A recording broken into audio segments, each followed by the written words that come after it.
এবার পুরো প্রতিনিধিদের বিরুদ্ধে কড়া সতর্ক তৃণমূল, বিশেষ করে পুরপ্রধান পানিহাটির পুরপ্রধান মলয় রায়কে ছেঁটে বার্তা কাউন্সিলরদের। কথা বলবো প্রতিনিধি আবিরের সঙ্গে। আবির, লোকসভা ভোটের নিরিখে দেখা গেছে বিভিন্ন পুরো এলাকায় পিছিয়ে রয়েছে তৃণমূল। কি মনে করা হচ্ছে, কেন এই কড়া বার্তা দিতে চাইছেন? কাউন্সিলররা কি কোথাও কোথাও মনে করছেন তারা গেঁড়ে বসেছেন এবং তারা ব্যবহার খারাপ করছেন মানুষের সঙ্গে? জনপ্রতিনিধিদের মধ্যে কাউন্সিলরদের ভূমিকা কাজের ক্ষেত্রে এতটাই গুরুত্বপূর্ণ যে তারাই প্রত্যেকদিন একেবারে নিচু তলায় মানুষের কি চাহিদা সেই বিষয় নিয়ে তারা সম্পর্ক রাখেন। অর্থাৎ কারোর যদি কোনো জিনিসের প্রয়োজন হয় প্রথম ক্ষেত্রে কাউন্সিলরের কাছে যান। এক্ষেত্রে দাঁড়িয়ে কোনো কাউন্সিলর তারা যদি মনে করে থাকেন যে তারা তাদের মধ্যে যে আচরণ করবেন, যে আচরণ করার কারণে বাকিদেরকে সমস্যায় পড়তে হবে বা তাদের আচরণের কারণে দলকে সমস্যার মধ্যে পড়তে হবে, সেই বিষয় নিয়ে কড়া নজর রাখার কাজ শুরু করছে শাসক দল।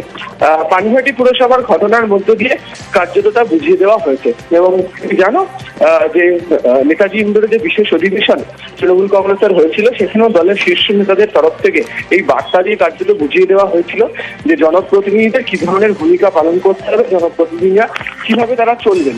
এক্ষেত্রে দাঁড়িয়ে জানা যাচ্ছে রাজ্যের একাধিক পুরসভাগুলোর জায়গা থেকে বিভিন্ন সময় এই ধরনের অভিযোগ এসছে যে তারা নিজেদের মতো করে যে আচরণ করছেন, তারা যে ভূমিকা পালন করছেন তা একেবারেই যথাযথ নয়।